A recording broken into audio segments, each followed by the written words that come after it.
L'extrême droite, bah alors les municipales, vous avez fait prout un peu la honte. Bon, c'est peut-être plus compliqué que ça. À voir, à voir. En tout cas, dans les grandes villes, c'est pas une nouvelle. Le RN, bah, fait pas des scores très très bien, hein. Parce que direct, quand on est dans la civilisation, les gens ils ont tendance à voter plutôt à gauche. Hein, c'est pas vrai? Force à tous mes périurbains, mes ruraux de gauche, hein, bien sûr. Je dis ça pour plaisanter. C'est juste une petite blague. Bon, voilà. Donc en tout cas, on en parle pas tant que ça du RN. Au municipal, sauf on en parle pas mal à Marseille, où là ils ont fait une belle percée, et bon, à cause de l'irresponsabilité de Benoît Payan, candidat PS en tête qui refuse la fusion avec la liste de la LFI de Delogu, c'est possible qu'ils prennent la mairie, et là ça a fait flipper. Mais à part ça, c'est vrai qu'on n'a pas énormément parlé du RN sur ces élections municipales. On a surtout parlé de la percée de LFI et des dynamiques à gauche qui pourraient permettre de prendre des mairies. Voilà. Oui, il y a Toulon, par exemple, à Toulon, il y a Laure Lavalette qui a fait une très belle percée, etc. Il y a plein de choses à dire, et je vous propose de regarder Sébastien Chenu sur RTL, histoire de rebondir un peu à ce qu'il dit, et puis essayer de parler de la droite et de l'extrême droite, sachant qu'il y a la question qui se pose de est-ce qu'ils veulent faire des fusions de liste avec LR, Retailleau et le RN, ils sont là en train de se renifler le cul en permanence et à se tourner autour parce que c'est des fascistes qui s'aiment bien entre eux, même si bon, ils font genre ils sont pas totalement fusionnés encore. Donc à voir, est-ce que ce truc-là va se matérialiser avec des accords électoraux de second tour dans le cadre des municipales? C'est pas sûr. Peut-être que LR se garde le droit de pas trop s'allier parce qu'ils sont pas sûrs de la suite, ils veulent pas se mettre dans l'escarcelle du RN. Je pense que le RN n'a pas envie de se mettre dans l'escarcelle de LR non plus. Peut-être qu'ils vont continuer cette espèce de danse bizarre où ils font semblant de pas être copains alors qu'ils le sont réellement. C'est pas clair, donc voilà. Sébastien Chenu, qu'est-ce que tu as à nous en dire? Thomas Bon, ça m'a fait sursauter sa mère. Oui. Soto, RTL Matin. Il est 7h44, il est le vice-président du RN et de l'Assemblée nationale. Sébastien Chenu est donc l'invité d'RTL Matin. Bonjour et bienvenue sur RTL. Sébastien Chenu. Il y a Jean-Phi sur France Inter aussi. Putain, on aurait dû regarder Jean-Phi sur France Inter. Bon, c'est pas grave. Vous préférez regarder Jean-Phi sur France Inter ou pas? Oh non, trop tard. Petite nuit de sommeil, j'imagine. Vous avez combien de maires ce matin au Rassemblement national? Nous avons ce matin, et nous sommes heureux de pouvoir nous en réjouir, 24 maires qui sont élus ou réélus, avec évidemment des très grandes villes, des maires emblématiques. Je pense par exemple à Perpignan ou à... Perpignan, Louis Alliot réélu au premier tour. Hein. Bon, après, c'est un de leurs fiefs. Louis Alliot, c'est un des premiers gros maires RN. À l'époque, c'était encore le mec de Marine Le Pen, figurez-vous. Voilà, pour la petite info. Donc Louis Alliot, oui, bon, c'était attendu. C'était attendu. Hénin-Beaumont, 78% pour Steve Briouat à Hénin-Beaumont. Pas de surprise. Bruay-la-Bussière, 81% pour Ludovic Pajot, mais aussi... Ça, c'est quoi cette ville? Attendez, non, parce que bon, Perpignan et Hénin-Beaumont, ça va, mais c'était quoi la dernière là? Bruay-la-Bussière, 4... Bruyères-la-Bussière? Qui connaît cette ville? Alors, je veux pas disrespecter les Bruxellois du chat là. C'est quoi ce... C'est ça votre plus grande ville? Ok, LFI, on a pris Saint-Denis. Hein. On a pris Saint-Denis, LFI. Deuxième plus grande ville d'Île-de-France, ils sont en mode genre non, il y a machin la Brussière dans le nord, Bruyères-la-Bussière. J'y ai grandi, bon bah force à vous, hein, mais bon, c'est ça votre plus gros trophée? Ça vaut pas Saint-Denis, hein, pardon. Excusez-moi. Hein. C'est à côté d'Hénin, ça pue. Ok, oui, voilà, donc dans leur fief, ils ont eu des candidats au premier tour. Très bien. Bon, leur fief, c'est pas Saint-Denis, encore une fois. 81% pour Ludovic Pajot, mais aussi Beaucaire, mais aussi Hayange. Hayange, non mais c'est quoi ces villes? Il a inventé des villes. Non, Hayange, on a gagné la ville, hein, je vous assure. À Flunistre, dans la Nièvre, on a eu une mairie. À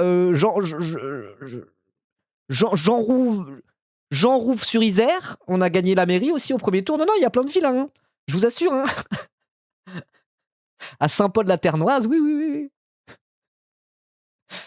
À Perpète-les-Olivettes, à Faf-la-Botte, ouais.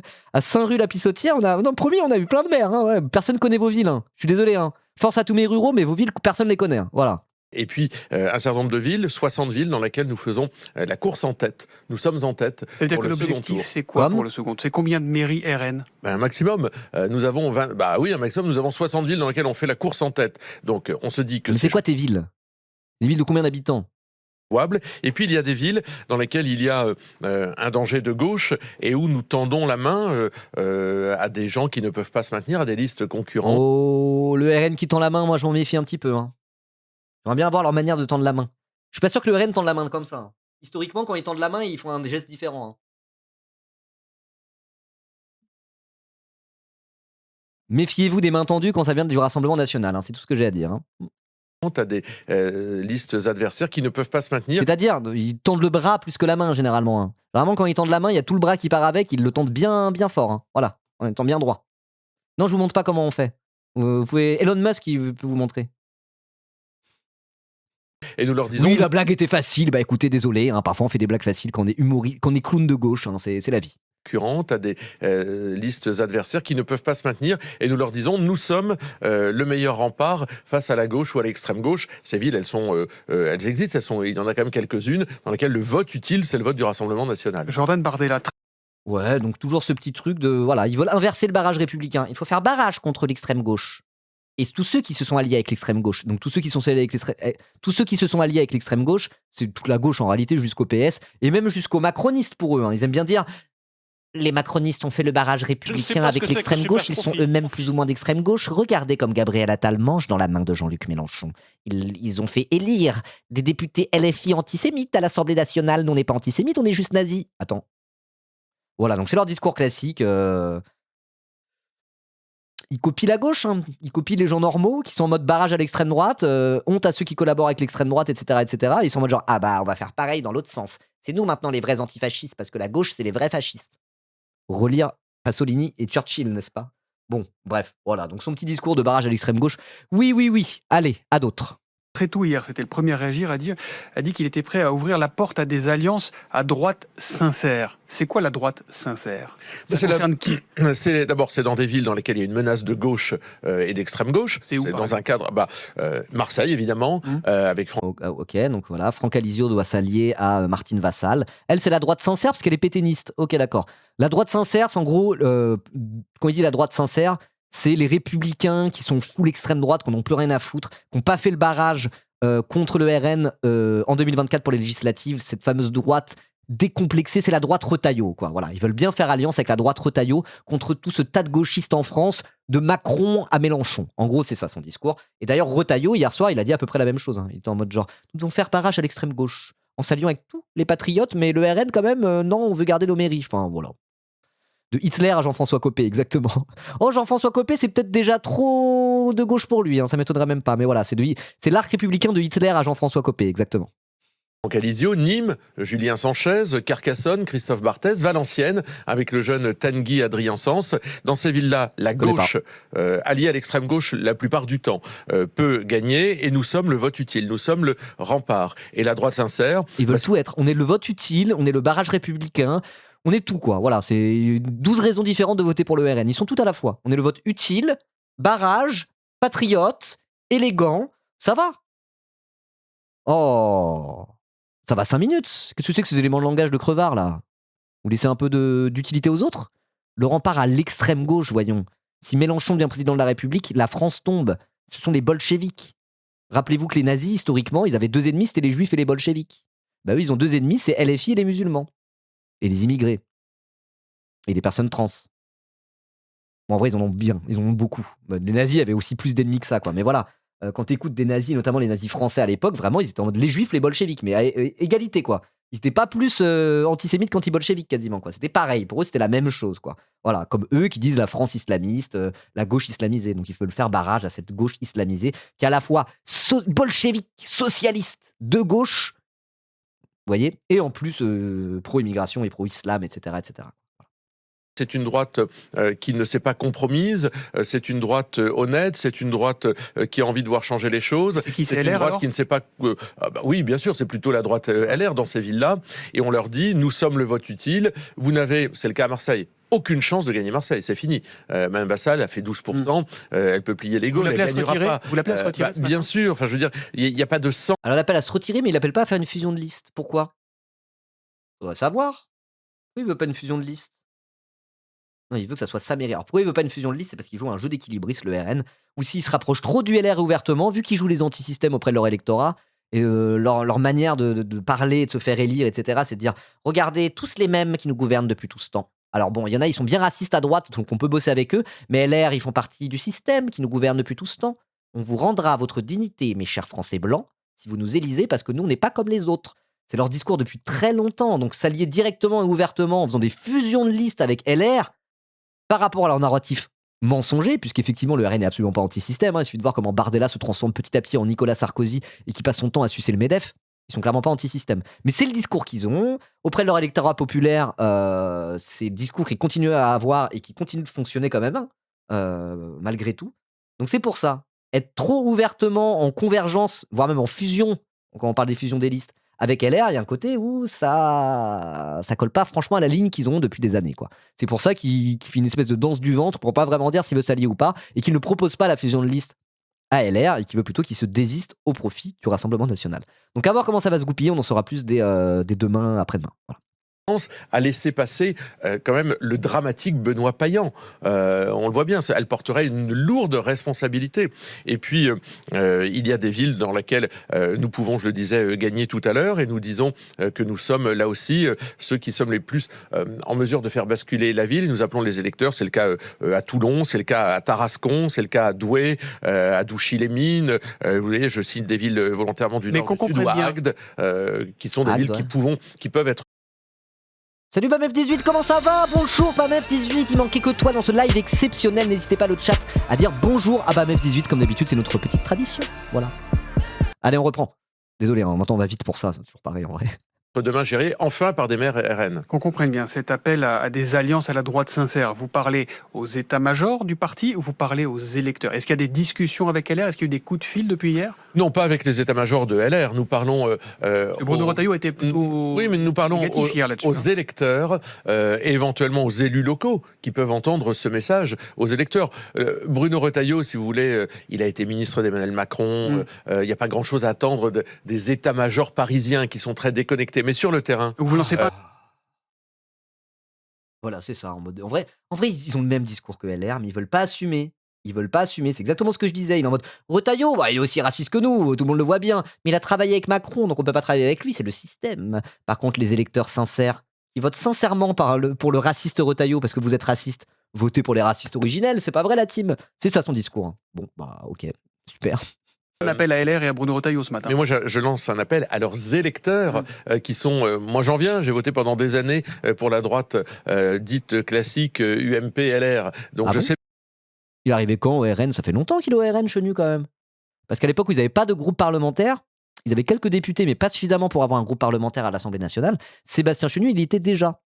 Mais il vient de LR, du coup. Alors attendez, juste un petit coup de page Wikipédia, j'aime bien quand même. Sébastien Chenu.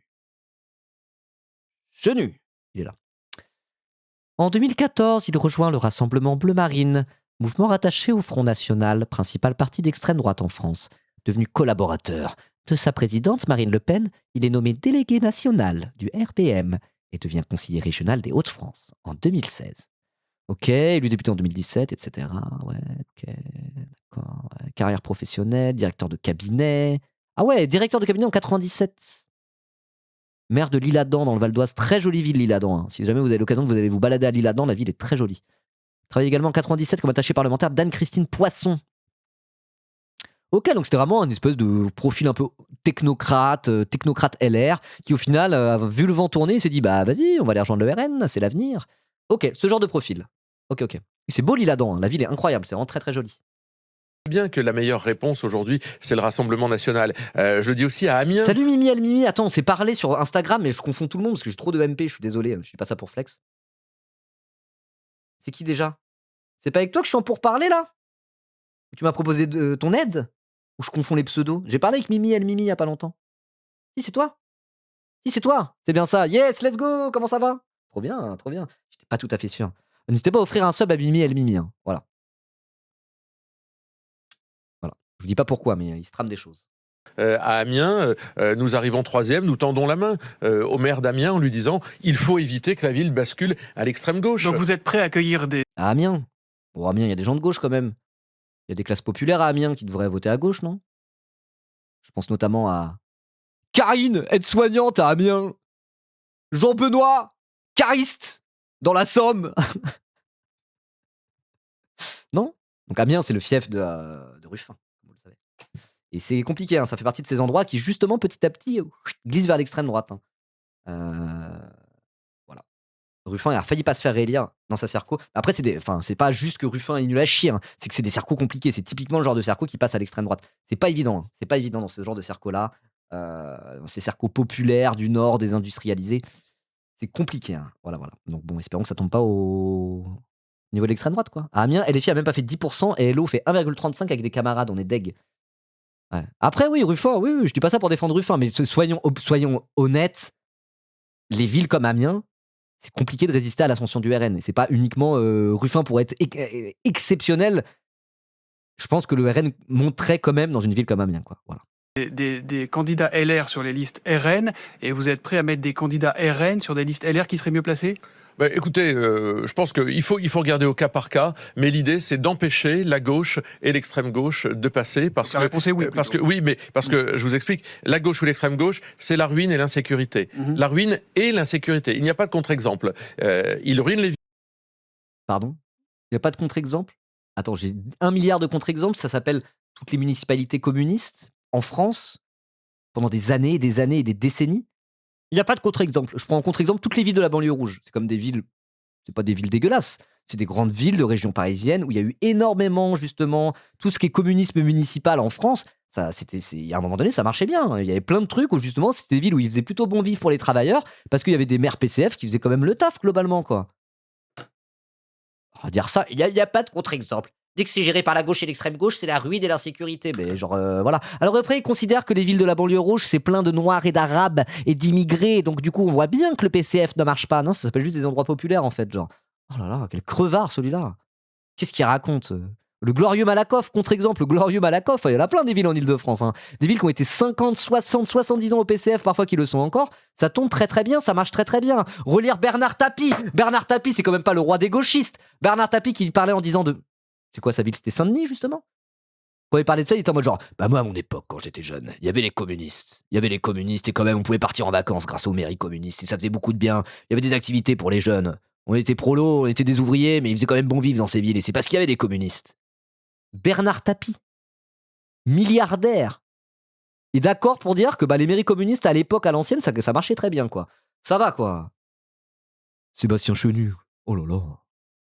Ribot, c'est bizarre, j'ai l'impression que le journaliste est plus gentil qu'avec LFI, tu trouves pas? Ah, attends, c'est pas le même journaliste. Hein. Là, on parle de Monsieur Thomas Soto, hein, c'est différent. Mais oui, vas-y, que ça déroule le tapis rouge, insupportable. Il les insécurise. Vous regardez Marseille, on est le meilleur exemple. À l'extrême gauche de Benoît Payan, Parti Socialiste, qui refuse de s'allier avec Delogu au second tour. Hein. Très bon exemple pour Marseille. Hein. Mais n'importe quoi. Et je pense qu'aujourd'hui, que des électeurs de droite dite classique se disent qu'ils peuvent laisser passer leur ville de Nîmes, de Carcassonne ou de Valenciennes à la gauche, c'est un cauchemar absolu. Donc on leur dit, nous sommes là, et utilisez ce bulletin de vote pour faire le boulot. Vous évoquez Marseille avec Franck Alizio, donc, qui est en position de pouvoir gagner la ville. Le RN a dénoncé des irrégularités électorales à Marseille. On est dans le folklore électoral ou il y a un vrai souci? Écoutez, on est en train de faire constater tout ça. Vous savez, c'est très long. Non, j'ai rien suivi, les trucs d'irrégularité électorale. Ça ne m'intéresse pas. Des centaines de bureaux de vote à Marseille. Il y avait déjà des problèmes d'inscription sur les listes électorales. Je ne sais pas si c'est du folklore, mais en tous les cas, on ne donne pas beaucoup de crédit à l'honnêteté intellectuelle du maire de Marseille. Et donc, on fait très attention. Vous l'accusez d'avoir triché? Je l'accuse de rien du tout. Je dis simplement que s'il y a des irrégularités, il faudra qu'il s'en explique. Je ne l'accuse de rien du tout. Je dis simplement, nous avons vu, je crois, plus de 700 inscriptions qui posaient question à Marseille, dont une dame qui avait 120 ans, ça en faisait la doyenne de l'humanité, mais elle n'existe pas, qui aurait pu... Ah, n'est pas Jeanne Calment qui veut, hein. La farandole. C'est quoi cette histoire? Il y a tout le temps des trucs comme ça, surtout quand c'est des élections comme les municipales, c'est le bordel, hein, des tout petits bureaux de vote où voilà, il y a 3 volontaires pour être assesseurs, et ils n'avaient pas imprimé assez de bulletins, il y a des petits trucs un peu de cet ordre-là régulièrement, surtout comme une élection comme les municipales, où il y a 35 000 communes en France, quoi. Et là c'était toutes les municipales en même temps, parfois c'est par phase. Ils faisaient ça à une époque, c'était la moitié des villes qui votaient là, je sais plus quoi. Donc, la farandole, on peut l'écouter s'il vous plaît? À la fin du live peut-être, après le React, on écoutera la farandole. Pour ceux qui savent pas, Jeanne Calment, à 115 ans, a sorti un disque de house, voilà, de house music. Voilà. Voter. Donc vous voyez, on a noté quand même des choses irrégulières, et je dis que effectivement l'enjeu est important et la responsabilité de Madame Vassal à Marseille est immense. Est-ce qu'elle laissera Marseille être livrée à la gauche et à l'extrême gauche avec le bilan catastrophique, enfin pour Marseille, enfin rendre Marseille attractive, rendre Marseille ville sécurisée, rendre à Marseille sa flamboyance, c'est évidemment le vote Franck Alizio. À Lyon. Rendre à Marseille sa flamboyance. J'ai rien à commenter. Hein. Voilà, il est là, il fait ses éléments de langage de con en mode voter pour le candidat RN. Hein. En tout cas, ils ont l'air de pas assumer de faire des listes de fusion avec LR. Ils sont en mode non. C'est pas le moment pour. C'est pas le moment pour. Et je pense que LR est pas non plus trop chaud, quoi. Donc en gros, le RN aimerait bien que LR se désiste en leur faveur quand la situation se présente, comme par exemple à Marseille. Et LR aimerait bien que le RN se désiste en la faveur de LR quand la situation se présente, comme par exemple là. C'est des exemples de villes là, où genre le RN est juste devant LR. Du coup, il pourrait y avoir un désistement. Est-ce qu'ils vont le faire? Moi, je sais pas. Hein. LR, ils sont trop sûrs d'eux. Hein. Ils sont en mode non, nous sommes la droite de gouvernement, c'est nous les plus forts, c'est nous qui sommes majoritaires au Sénat depuis des années, c'est nous, c'est nos élections les municipales. Donc c'est possible qu'ils soient trop sûrs d'eux et qu'ils fassent pas d'alliance avec le RN et qu'ils se tirent dans les pattes avec le RN, qui n'a pas envie de se montrer comme étant la copie de LR, parce que sans ça, leur discours anti-système, il tombe un peu à l'eau, quoi. Ouais, le cordon sanitaire est quand même encore bien là, mine de rien. Bah, pas de la part de LR pour le coup, mais il y a des élections où dans les villes, dans les villes, il y a un truc qui tient encore. Un truc du Front républicain, un truc de rejet du Rassemblement national. Il y a quand même plein d'endroits en France où ça tient encore un petit peu, quoi. Voilà. À Brest, le LR est à 30 et le RN à 10. Bah là, si c'était malin, ils fusionneraient ou le RN au moins se désisterait. Mais est-ce qu'ils vont le faire? C'est même pas sûr. C'est même pas sûr. À Lyon, entre Jean-Michel Aulas... Attal a changé de posture? Qui ça? C'est qui Attal? Ah, Gabriel Attal, le macroniste. Ah, j'avais oublié l'existence des macronistes. Ils sont où les macronistes dans cette élection? Gabriel Attal. Ouah, l'ancienne Gabriel Attal, je l'avais oublié. Je rigole, hein, je l'avais pas oublié, c'était pour la blague. Salut Dofla, comment ça va? Les macronistes, c'est vrai qu'on n'a pas trop parlé de la disparition des macronistes. Mais encore une fois, tout ça s'inscrit dans un truc qui a commencé dès 2022 et dès les fameuses législatives 2022, là, avec Mélenchon qui dit « Il faut m'élire Premier ministre ». Depuis, ça fond comme neige en soleil, hein, les macronistes. Mais les quoi? Les macronistes, souvenez-vous, comme le président Macron. Vous vous souvenez pas, Macron? Si, souvenez-vous, là. Ah oui, c'est le mec qui dit Forchour. Fauchour. Vous vous souvenez pas de Macron? Ah, putain, ça allait loin à l'époque de Macron, hein. Aïe, aïe, aïe, hein. Qu'est-ce que je voulais dire? Oui, bah non, les macronistes hors jeu, hein, totalement hors jeu. Alors après, c'est pas nouveau hein, que les macronistes n'étaient jamais très municipales. Hein. Les précédentes municipales, ils n'avaient pas performé parce qu'ils n'ont pas d'ancrage local. Hein. C'est le mirage macroniste qui a réussi à agréger un bloc politique autour de lui, alors qu'à la base, c'était censé être un peu de LR et un peu de PS. Vous voyez? Mais là, ça montre deux choses. C'est déjà que les macronistes n'ont jamais été forts en municipal, certes, et les macronistes sont en pleine perte de vitesse. Voilà. À côté de ça, il y a LFI. LFI, les macronistes, LFistes n'ont jamais été forts au municipal parce que c'est un parti assez récent et en 2020, ils n'ont pas beaucoup investi les municipales plus Covid. Vous voyez? Mais ils sont en progression. Donc là, on peut le voir. Ils partaient un peu de zéro, les macronistes comme LFI pour les municipales.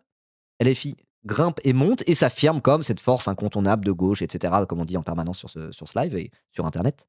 Et les macronistes, j'ai pas de son sur ma soundboard pour mettre un bruit de prout, mais sinon je l'aurais bien mis, quoi.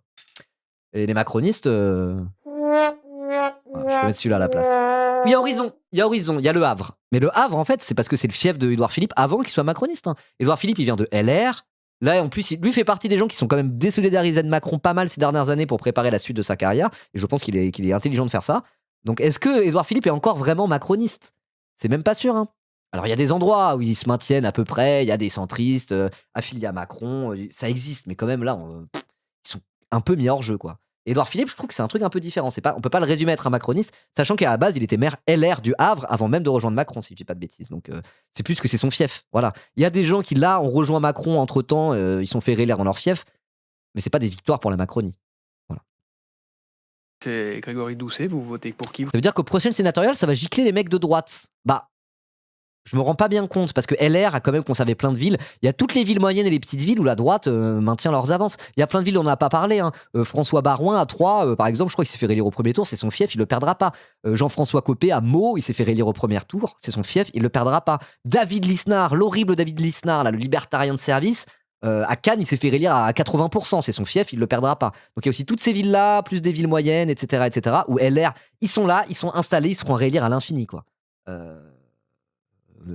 J'ai pas regardé les résultats de la ville de Poissy, mais je pense que Carl Olive, donc là c'est plus sa suppléante, je sais pas si c'était lui vraiment le candidat.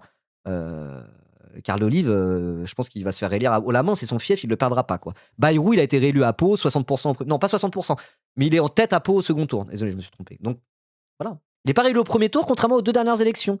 Ok. Il n'est pas réélu au premier tour, Barouin. Ok. Mais il est quand même ultra favori pour le deuxième, quoi. Donc je veux dire, LR a plein de fiefs historiquement où c'est des maires qui sont là depuis 30 ans. A priori, il risque d'être élu. Bayrou, il peut garder Pau, quoi. Donc voilà, n'oublions pas toutes ces villes. Carl Olive, 43% en tête. Voilà, n'oublions pas toutes ces villes où c'est des gens qui sont archi installés. C'est des petits barons locaux de LR et eux, ils vont pas se barrer. Donc c'est pour ça que pour les sénatoriales, ça va encore continuer à voter pas mal à droite. Donc à voir sur comment tout ça peu après. Mais ça, je pense qu'on fera le bilan la semaine prochaine. Sur bon, moi, je ne pourrais pas le faire tout seul. Il faudra que je me renseigne auprès de gens un peu plus spécialisés. Ça pourrait être quoi les conséquences sur les sénatoriales à venir, les résultats de ces municipales. Et ça, c'est très intéressant parce que je vous rappelle que LR est majorité absolue pour LR au sein du Sénat. Gérard Larcher, président LR du Sénat. Bruno Retailleau, il est monté, il s'est fait connaître en étant le président du groupe parlementaire LR au Sénat. Et si LR perd sa majorité, c'est déjà arrivé par le passé, hein, quand c'était Hollande, la majorité au Sénat, c'était le PS. Voilà. Donc, à voir comment tout ça peut influer sur les prochaines sénatoriales. Je ne sais pas quand ça sera. Il est encore un peu trop tôt pour le dire. Je vous propose déjà, il y a plein de choses à dire pendant l'entre-deux tours. Je vous propose de se concentrer sur les sénatoriales après le second tour, où là, on pourra commencer à tirer des conclusions. Voilà. Bon, tout ça pour dire que les macronistes puent la merde, en gros. À Lyon, entre Jean-Michel Aulas et Grégory Doucet, vous votez pour qui? Vous choisissez qui entre le maire sortant écologiste et... Pas de consigne de vote, parce que je vous disais la droite sincère. Monsieur Aulas, c'est pas la droite sincère. Monsieur Aulas, on a vu la nullité. Enfin, je veux dire, s'il y avait une révélation de cette campagne électorale, c'est quand même la nullité de Jean-Michel Aulas. C'est vrai. Ça m'a rappelé la campagne désastreuse du RN pour les législatives 2024, notamment. C'est vrai.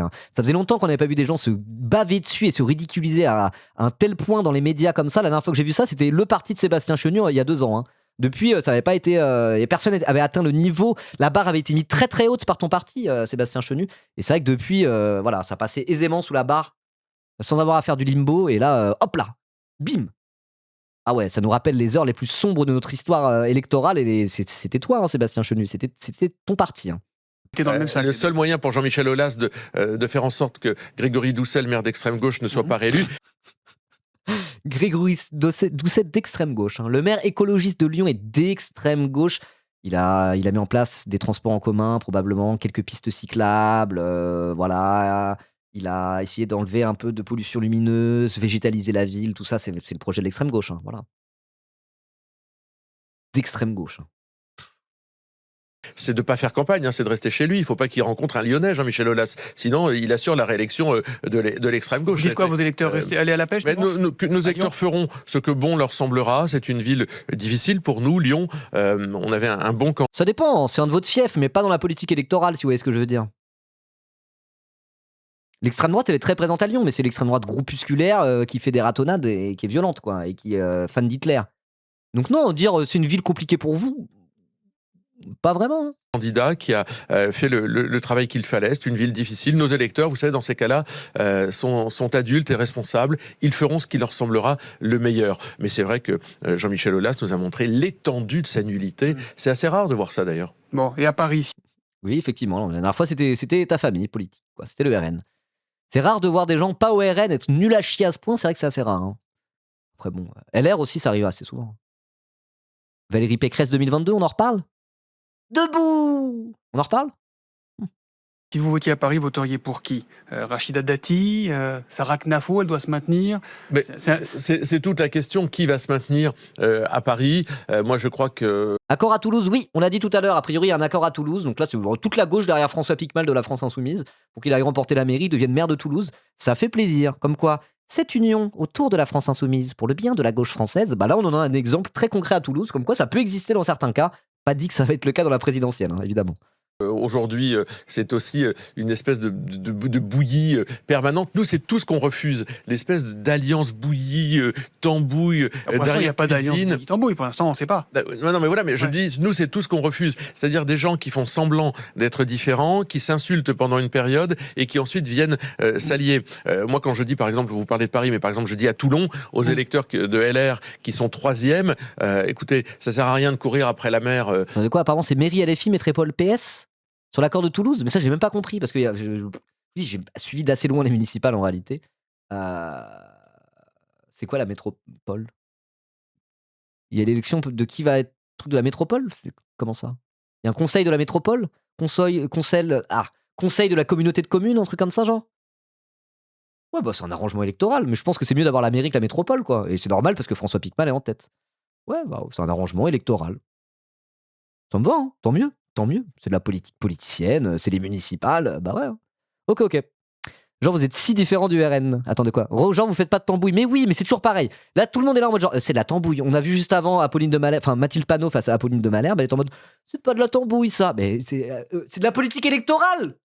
Juste ça, c'est prendre les Français pour des cons. Parce que n'importe quel Français qui soit passionné de politique, qui regarde ça d'un peu loin, ou qui soit même dégoûté de la politique, je pense que tous les Français sont d'accord pour dire que la politique, surtout quand c'est de la politique avec des politiciens, il y a de la tambouille, on le sait. On l'accepte pas ou on l'accepte, mais tout le monde est d'accord pour dire qu'il y a de la tambouille à un moment donné. Ça n'existe pas de la politique sans tambouille. Allô? C'est juste que, vive la tambouille, ça dépend. Si c'est que ça tout le temps, c'est insupportable. Si tous les accords politiciens et la politique politicienne, vous voyez, prend le dessus sur le fond, s'il y a plus que de la tambouille et il n'y a pas de discours, de projet, ça pue la merde, quoi. Mais je veux dire, si tu veux porter le meilleur projet de la Terre haut et fort, t'es obligé de faire un peu de tambouille politicienne parfois aussi, de la stratégie, de la tactique, des alliances, des désalliances, des communiqués, des machins, normal. C'est aussi un peu ce qui est excitant dans le monde de la politique, pour ceux qui y ont goût, en vérité. Macronisé de Toulon qui est pour ceux qui y ont goût, je dis pas que c'est forcément une bonne chose, mais quand on suit la politique politicienne, le côté un peu Game of Thrones, alliance, trahison, machin bidule, il y a un côté un peu... Il y a plein de gens qui aiment aussi... Enfin, pas qui aiment cet aspect-là de la politique, mais qui l'acceptent, quoi, et qui savent très bien qu'il existe, quoi. Voilà. Deuxième position, allez-y à fond derrière Laure Lavalette, c'est elle qui va changer la vie à Toulon. À Paris, Thierry Marini, il a fait... On va changer la vie comment? On va changer la vie peut-être des musulmans, ouais, en leur rendant la vie pire, ouais, c'est possible. Hein. Je sais pas c'est quoi son programme à Laure Lavalette, à part être raciste, mais bon, pas sûr qu'elle a un programme de zinzin. Hein. Laure Lavalette, je dis à chaque fois, rappelle que Laure Lavalette, son père était à Ordre Nouveau, parti officiellement néo-fasciste, qui était même trop hardcore pour le FN à la base, du coup ils ont fait genre, non, on fait un nouveau parti plus passe-partout avec Jean-Marie Le Pen. Voilà, c'est ça, Ordre Nouveau. Hein. C'était des néo-fascistes remplis d'anciens collaborationnistes et de nazis. Voilà. Et son grand-père était au Croix de Feu, ligue d'extrême droite qui a fait une démonstration de force en 1934 avec toutes les ligues antisémites et patriotiques et machin bidule où c'était des gros zinzins. Voilà. Donc bon, le pédigré de Laure Lavalette, elle, c'est la bonne vieille grosse extrême droite bien rance, quoi. Si elle prend la mairie de Toulon, c'est compliqué, mais en même temps, en face, c'est quoi? C'est la droite, quoi. Voilà. Ça fait partie de ces villes qui sont full droite, un peu comme Nice, quoi. Même campagne que Jean-Michel Aulas, non? Qu'est-ce qui s'est passé? Vous faites combien à Paris? Paris, c'est la ville la plus difficile pour nous. On doit faire, je crois, quelque chose comme 2%. C'est la ville la plus difficile. On était concurrencé par une candidate qui a été quand même un peu surmédiatisée par rapport à son poids réel. Donc, on est d'accord avec Sébastien Chenu là-dessus, c'est vrai. Elle a un peu été surmédiatisée, Sarah Knafo, c'est vrai. Mais c'est aussi une chose, c'est que ceux qui votent extrême droite à Paris, c'est pas votre fameux électorat populaire à qui vous mentez toute la journée et qui vous promettez des promesses racistes en appuyant sur leurs mauvais affects, etc., etc. Non, c'est la droite bourgeoise qui vote extrême droite. Ça a voté beaucoup plus d'Ati. Mais ceux qui votent extrême droite à Paris, c'est la bourgeoisie. C'est la bourgeoisie de l'Ouest parisien, les espèces de Pierre-Jean Chalençon infâmes et tout, quoi. Et eux, ils préfèrent Reconquête au RN, parce que le RN, ça fait un peu prolo, le RN, c'est un peu vulgaire, ça fait un peu peuple, tandis que Reconquête, Éric Zemmour, Sarah Knafo, voilà, c'est des bons ultra-libéraux bien racistes, ça, ils aiment bien. Donc en vrai, il y a le fait que Reconquête réussisse à prendre la grosse part du gâteau par rapport au RN, à Paris spécifiquement, c'est pas étonnant, c'est ce que je disais au début. C'est lié au fait qu'elle a été survendue, Sarah Knafo, certes, mais c'est aussi lié que la sociologie de l'électeur d'extrême droite parisien va plus du côté Reconquête que du côté RN. Il y a d'autres villes comme ça, et c'est des villes de gros riches. Est-ce que vous savez où il a été se faire parachuter en 2022 pour les législatives, Éric Zemmour?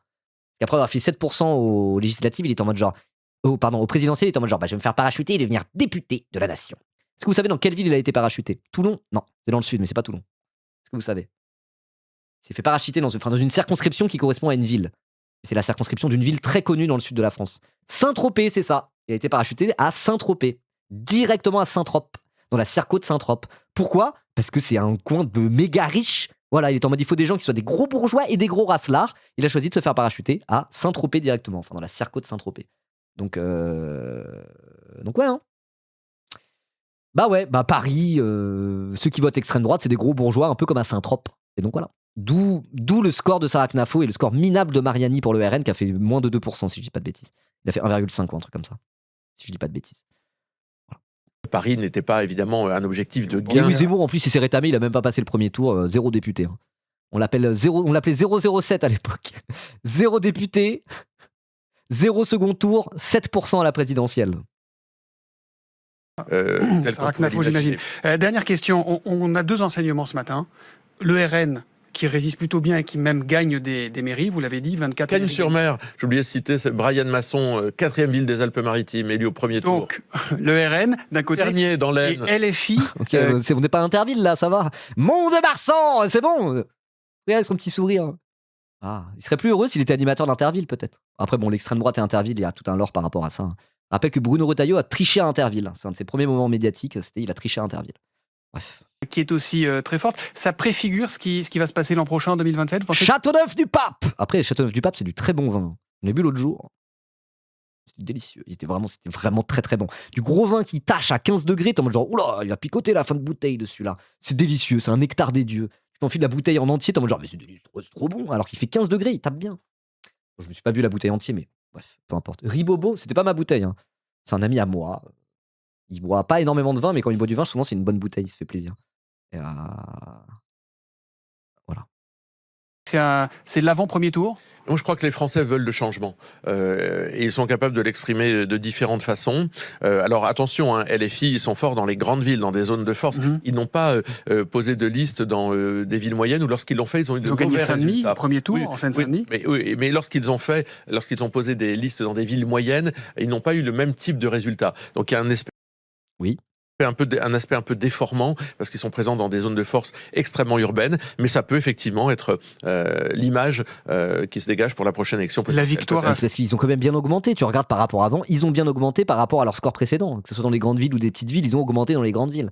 Et même, genre, être maire d'une grande ville, d'une ville top 10 de France, c'est un peu plus de poids qu'être maire de... j'ai oublié leur ville de con, là. Enfin, force à tous ceux qui habitent dans des petites villes. Hein. Moi, je dis ça, si je me permets de faire des blagues, j'habite dans une ville de 3000 habitants. Moi, il y avait 2 listes d'hiver droite dans mon village. Voilà, donc c'est pour ça que je me permets parfois d'envoyer des crottes de nez aux villes moyennes et aux périurbains. Moi, je viens de là. Hein. Je viens de Mantes-la-Jolie, le 78, semi-rural, pas vraiment rural, mais périurbain à mi-chemin entre les champs et la ville. Voilà. Donc c'est pour ça que je me permets de faire des petites blagues. Ribot, c'est un sale parisien. Bah non, justement, je le suis plus. J'habite dans un bled de 3000 habitants. Donc, bon. Saint-Denis, du candidat LFI, on a dit que c'était un vote communautaire. Comment vous la ressentez, vous ? Quand Ribot a voté à droite, confirme. Alors je dois vous faire un aveu. J'ai pas voté au municipal. J'étais en mode, mais je m'en bats les couilles de ces listes. Je laisserai mon village en décider à ma place. Vraiment, je ne savais pas pour qui voter. Soit je votais pour le maire sortant, soit je votais pour l'autre liste qui était la même. Du coup, je n'ai pas voté au municipal. Voilà, je vous le dis. C'était les mêmes listes. Il y a des gens qui votent pas au municipal parce qu'il y a une liste dans leur patelin. Hein. Ça va, je vous le dis, c'est pas grave. Hein. Moi, j'aurais habité dans une ville avec LFI ou de gauche, etc. J'aurais voté à gauche, hein, évidemment. Moi, je vote à chaque fois. Mais là, il n'y a même pas de gauche, moi, dans ma ville. Bon, je me suis dit, tant pis, hein, voilà. Les cris de joie hier, nous sommes tous des enfants de Gaza ou des choses comme ça. Oui, on peut considérer qu'il y a un aspect communautaire, mais c'est le... Attends quoi, j'ai pas suivi. Oh, il avait pas eu l'occasion d'être raciste encore en 8 minutes d'interview. Ah, il fallait bien un peu de racisme à la fin. Présente-toi, Ribot. Alors, j'ai autre chose à foutre. Être l'image qui se dégage pour la prochaine élection. La victoire. Pour être maire de Mantes-la-Jolie, à la limite, un jour, ça me ferait un peu marrer, mais ma ville à moi, non. Saint-Denis, du candidat LFI, on a dit que c'était un vote communautaire. Comment vous la ressentez, vous ? Quand j'entends les cris de joie hier, nous sommes tous des enfants de Gaza ou des choses comme ça, oui, on peut considérer qu'il y a un aspect communautaire, mais c'est le fond de commerce. Non, monsieur, les Blancs ne chantent jamais des chants comme ça. Hein. Voilà, il y a uniquement les Arabes musulmans islamisés qui soutiennent Gaza, hein, qui soutiennent la Palestine. Genre, c'est communautaire, du coup. Voilà. De la France Insoumise, là encore, hein, le meilleur bulletin de vote pour leur... C'est pas communautaire le vote RN. Il y a que des blancs qui votent RN. C'est quoi ce délire ? Que des blancs de la Cambrousse là.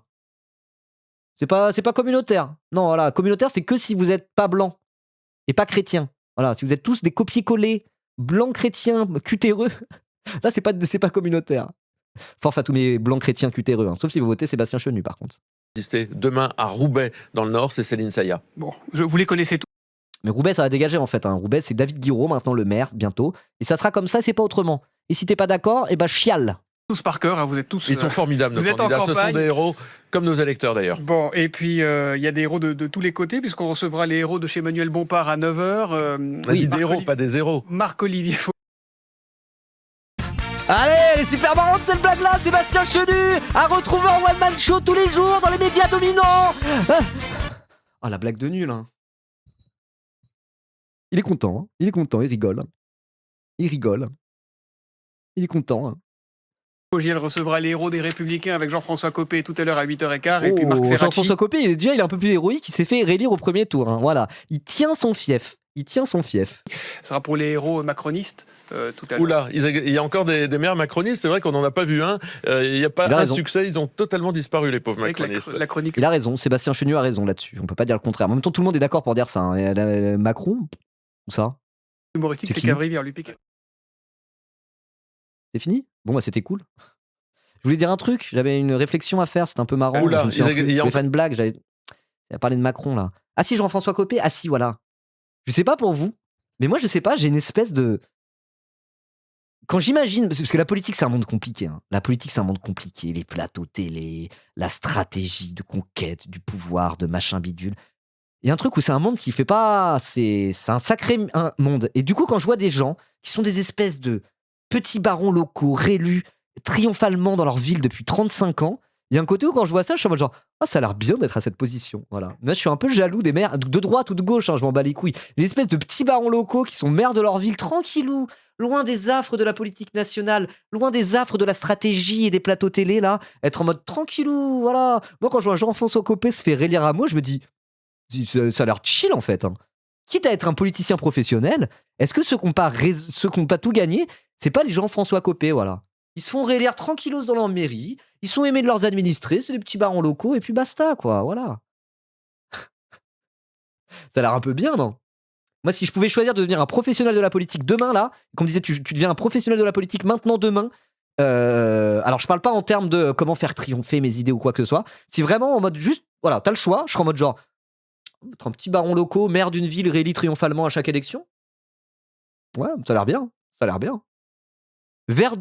Maire de ville moyenne, aimé de ses administrés, tranquillou, à domicile. Moi, je choisirais ça. Je choisirais ça comme profil d'élu politique. Voilà. Parce que sinon, ça a l'air fatigant, la politique. Hein. Ça n'a pas l'air de tout repos. Mais je resterai de gauche. Voilà. Et peut-être qu'un jour, justement, on aura des fiefs de gauche LFI, par exemple, où ça sera ça. Ça se trouve, David Guiraud, il va rester 30 ans à la mairie de Roubaix. Ça va être le maire de Roubaix, quoi. Monsieur le maire de Roubaix. Et ça sera en mode David Guiraud. Mais c'est monsieur le maire. On va tous revoter pour lui. Peut-être qu'un jour, David Guiraud deviendra le Jean-François Copé de Roubaix. Et je lui souhaite. Je lui souhaite. Voilà. Voilà. Ribo Balkany. Non, mais je dis ça, c'est un peu pour la blague. Mais ça a l'air chill, en fait. Ça, vraiment, la politique, c'est pas un milieu de chill. Et être un petit baron local, maire de son fief, réélu triomphalement, ça a l'air chill pour le coup. Ça a pas l'air désagréable. Pas un mot pour notre cher Carl Olive. Bah, Carl Olive, de base, c'est ça. Il a encore fait 46% à Poissy, là.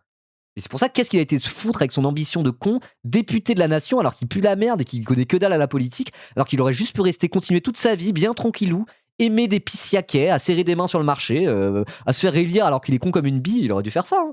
Il aurait dû faire ça. Et j'ai des discours depuis très très longtemps.